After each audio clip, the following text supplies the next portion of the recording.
Nach meinem Video zum Verhalten der Wellensittiche möchte ich mich der spannenden Frage widmen, wie Wellensittiche miteinander kommunizieren.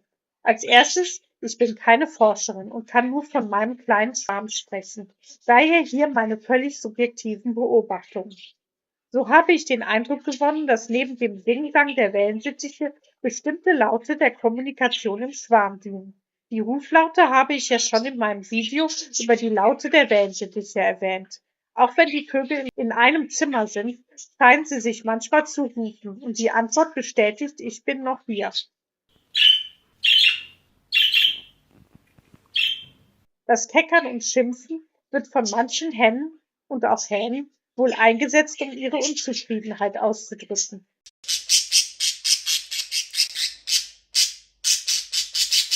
Denn diese Schimpftiraden werden manchmal davon ausgelöst, dass die Hähne die Hennen beim Spielen oder Knabbern stören oder schlicht zu aufdringlich sind.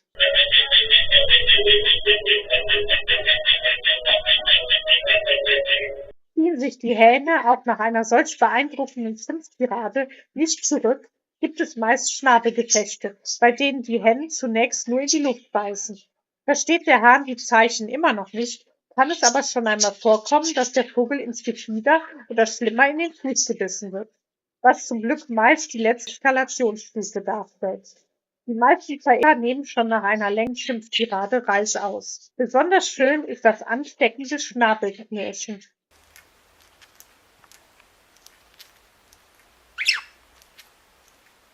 Es signalisiert vollkommene Zufriedenheit und ist meist am Tagesende, wenn die Wellensittiche sich an ihre Schlafplätze gesetzt haben, zu hören.